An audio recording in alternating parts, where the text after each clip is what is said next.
محمد طاہر نام لے لیا محمد طاہر.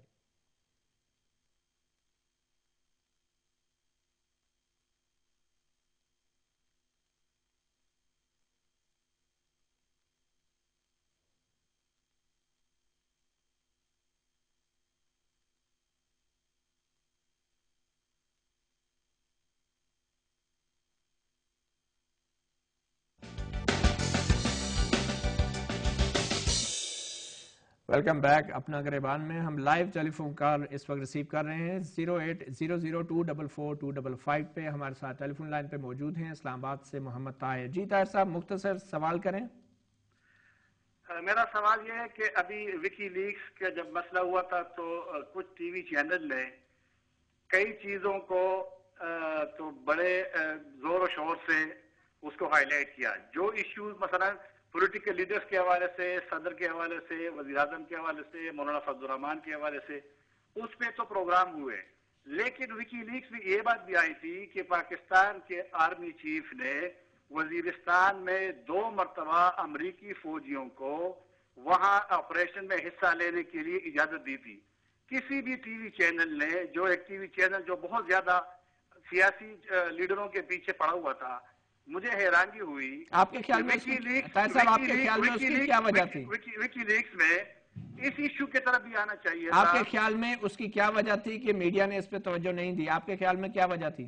میری نظر میں وجہ یہ تھی کہ میڈیا کو، ٹی وی چینلز کو کسی جگہ سے، آرمی سے، ایجنسی سے یا کسی بھی جگہ سے ان کو کہا جاتا ہے کہ اس ایشو کو آپ ہائی لائٹ کریں. جی بہت شکریہ طاہر صاحب. ضیاءالدین صاحب یہ میں آپ لوگوں کے ڈیفنس میں ایک بات کرنا چاہ رہا تھا. ٹیلی ویژن چینلز اور خاص کر اینکر پرسنس، دیکھیے آپ جب یہ آرگومنٹ دیتے ہیں نا کہ وہ عوام کی بات تو سیاستدان بھی کرتے ہیں، لیکن سیاستدان عوام کی جب بات کرتے ہیں وہ 5 سال بعد کی بات کرتے ہیں.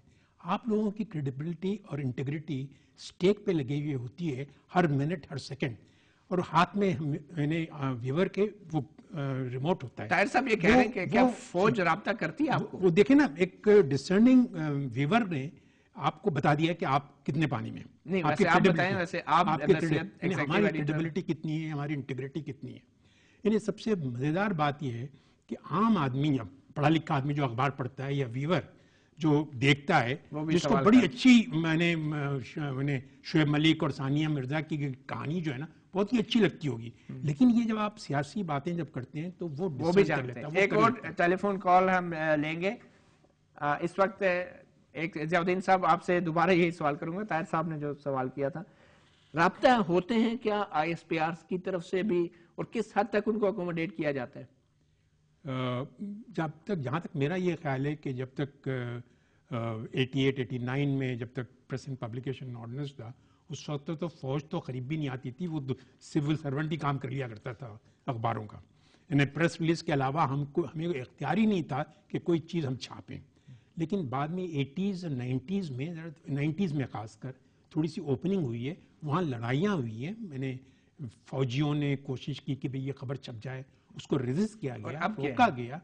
اب مجھے لگتا ہے کہ کچھ چینلز میں یہ ریزسٹنس ہے، کچھ چینلز نہیں کرتے ہیں. یہ تو اگین وہی بات ہے، میں کہہ رہا ہوں کہ یہ اب تو چونکہ اسے فری فار آل ہے اس وقت میڈیا پہ کوئی کوڈ آف ایتھکس نہیں ہے، تو اس وقت دوسرے انسٹرومنٹ جو ہوتے ہیں، جو گورنمنٹ کے ہاتھ میں ہوتے ہیں یا کورسیو ایجنسیز کے ہاتھ میں ہوتے ہیں، وہ استعمال ہوں گے.